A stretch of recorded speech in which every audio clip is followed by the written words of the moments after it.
بسم اللہ الرحمن الرحیم۔ دوستو، میں ہوں رفیق علی۔ آج ہم مولانا ابوالعلا مودودی رحمۃ اللہ علیہ کی کتاب خلافت و ملوکیت کا تیسرا لیکچر ریکارڈ کروانے کی کوشش کریں گے۔ تو اس کے تیسرے لیکچر میں سب سے پہلا چیپٹر جو ہے باب اول، اس میں لکھا ہوا ہے کہ قرآن کی سیاسی تعلیمات کیا ہیں۔ تو اس میں سب سے پہلے وہ لکھتے ہیں کہ تصور کائنات۔ تو تصور کائنات کے حوالے سے انہوں نے فرمایا کہ سیاست کے متعلق قرآن کا نظریہ اس کے اساس تصور کائنات پر مبنی ہے، جسے نگاہ میں رکھنا اس نظریہ کو ٹھیک ٹھیک سمجھنے کے لیے ضروری ہے۔ فلسفہ سیاست کے نقطہ نظر سے اگر اس تصور کائنات کا جائزہ لیا جائے تو حسب ذیل نکات ہمارے سامنے آتے ہیں۔ ایک تو یہ ہے کہ اللہ تعالیٰ اس پوری کائنات کا خالق اور مالک ہے، اور خود انسان کا اور ان کی تمام چیزوں کا خالق ہے، جس سے انسان اس دنیا میں مستفید ہوتا ہے۔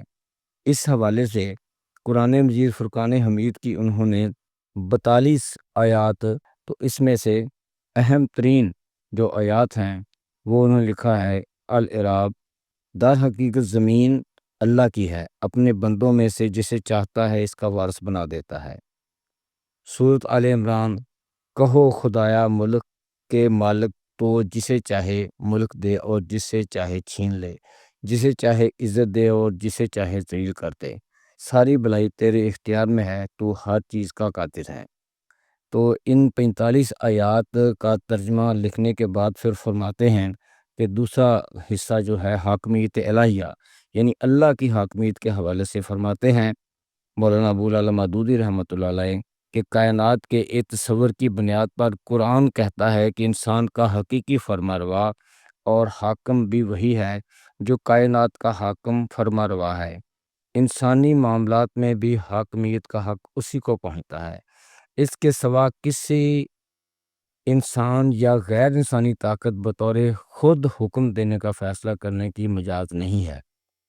البتہ فرق صرف یہ ہے کہ نظام کائنات میں تو اللہ کی حاکمیت فرمانروایی اپنے زور پر قائم ہے، جو کسی کے اعتراف کی محتاج نہیں ہے، اور خود انسان بھی اپنی زندگی کے غیر اختیاری حصے میں طبعاً اس کی حاکمیت و فرمانروائی کا اس طرح مطیع ہے جس طرح ایک ذرے سے لے کر کہکشانی نظاموں تک ہر چیز اس کی مطیع ہے، لیکن انسان کی زندگی کے اختیاری حصے میں وہ اپنی اس حاکمیت کو بزور مسلط نہیں کرتا، بلکہ الہامی کتابوں کے ذریعے سے، جس میں آخری کتاب قرآن مجید ہے، ان کی دعوت دیتا ہے کہ شعور ارادہ کے ساتھ اس کی حاکمیت کو تسلیم کیا جائے اور اس کی اطاعت اختیار کریں۔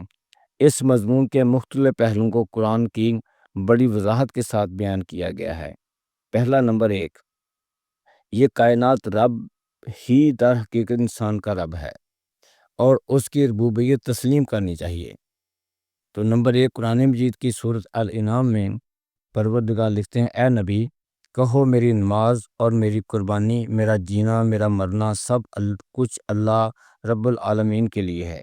کہو اللہ کے سوا میں کوئی اور رب تلاش کروں، حالانکہ ہر چیز کا رب تو وہی ہے۔ اس سلسلے میں انہوں نے تقریباً قرآن مجید سے 22 آیات سلیکٹ کر کے لکھی ہیں۔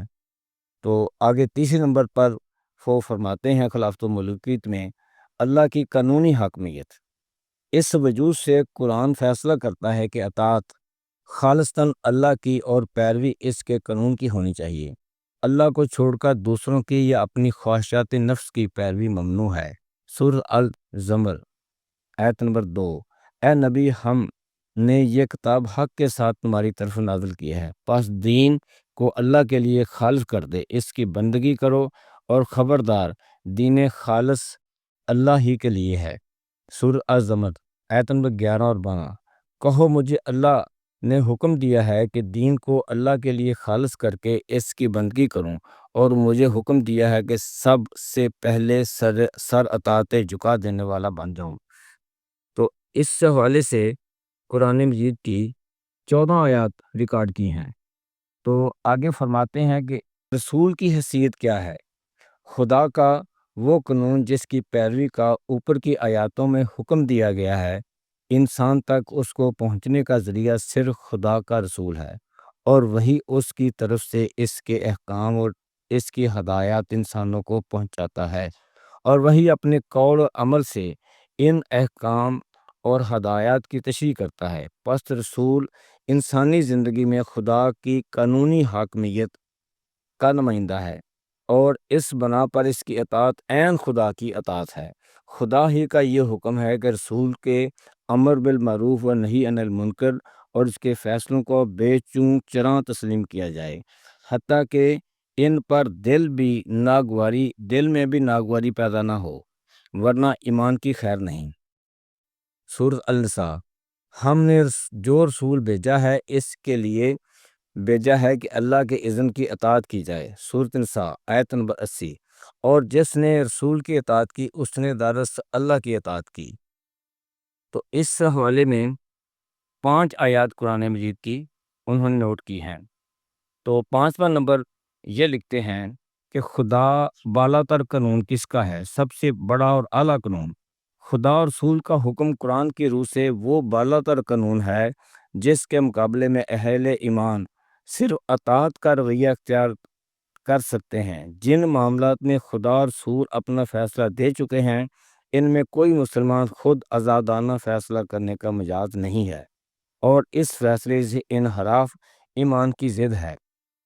کسی مومن اور مرد اور کسی مومن عورت کو یہ حق نہیں کہ جب اللہ اور اس کا رسول صلی اللہ علیہ وآلہ وسلم کسی معاملہ کا فیصلہ کر دیں تو اپنے اس معاملے میں ان کے لیے کوئی اختیار باقی رہ جائے جو کوئی اللہ اور اس کے رسول کی نافرمانی کرے اور کھلی گمراہی میں پڑ گیا۔ تو اس حوالے سے 3 آیات قرآن مجید کی اور بھی لکھتے ہیں۔ تو اگلے نمبر پہ خلافت کیا بلا ہے؟ خلافت کے حوالے سے 6واں چیپٹر ہے کہ انسانی حکومت کی صحیح صورت قرآن کی روح سے صرف یہ ہے کہ ریاست اور خدا اس کے رسول کی قانونی بالادستی تسلیم کرے، اس کے حق میں حاکمیت سے دستبردار ہو جائے، اور حاکم حقیقی کے تحت خلافت یعنی نیابت کی حیثیت قبول کرے۔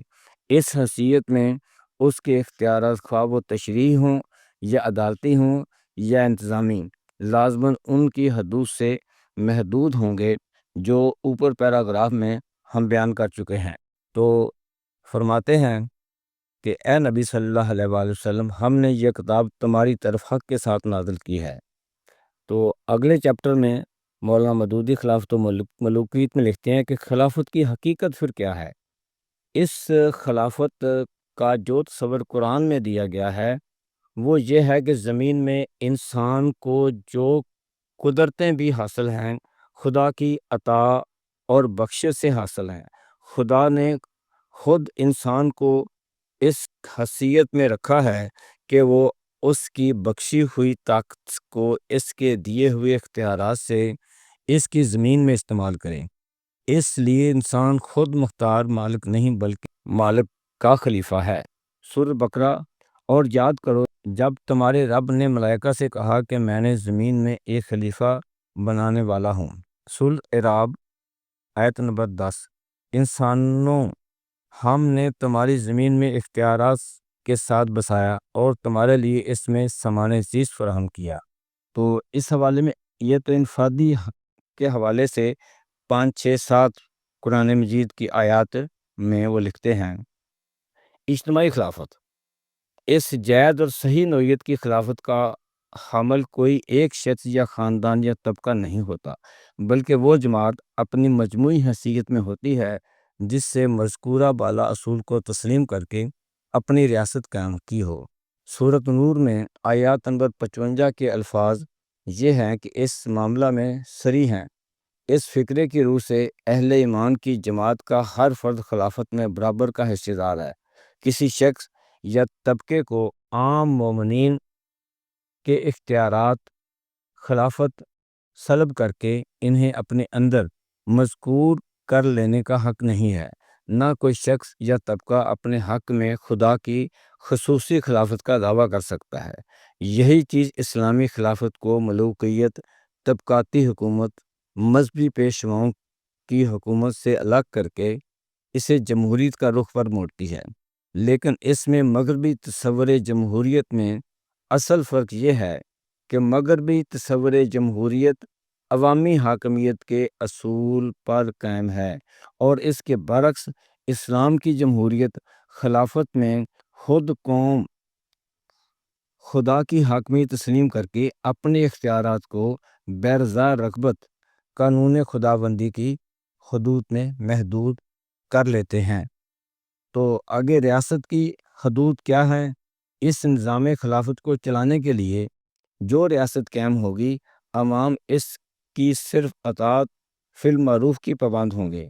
معصیت، قانون کی خلاف ورزی میں نہ کوئی اطاعت ہے نہ کوئی تعاون۔ اے نبی صلی اللہ علیہ وآلہ وسلم، جب ایمان لانے والی عورتیں تمہارے پاس ان باتوں کی پر بیعت کرنے کے لیے آئیں اور اللہ کے ساتھ شریک نہ کریں اور کسی جائز حکم میں تمہاری نافرمانی نہ کریں تو ان کی بیعت قبول کر لو۔ شورا کے حوالے سے، اسلام کی شورا کے حوالے سے کیا اہمیت ہے؟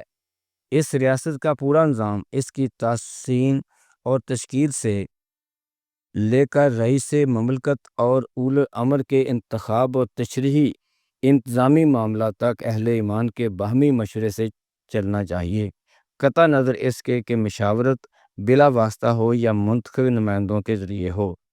آیت نمبر 37 سورۃ شورا۔ اور مسلمانوں کے کام آپس میں باہمی مشورے سے چلتا ہے۔ اولو الامر کی صفات۔ اس ریاست کا نظام چلانے کے لیے اولو الامر کا انتخاب میں جن امور کا ملحوظ خاطر رکھنا چاہیے وہ یہ ہیں: نمبر 1، وہ ان اصولوں کو مانتے ہوں کہ جن کے مطابق خلافت کا نظام چلانے کی ذمہ داری ان کے سپرد کی جا رہی ہے۔ اس لیے ایک نظام کو چلانے کی ذمہ داری اس کے اصولی مخالفین پر نہیں ڈالی جا سکتی۔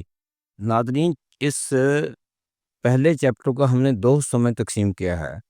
اگلے حصے کو ہم دوسری ویڈیو میں ریکارڈ کر کے آپ کی خدمت میں جلد پیش کرنے والے ہیں۔ اگلی ویڈیو تک ہمیں اجازت دیجیے گا۔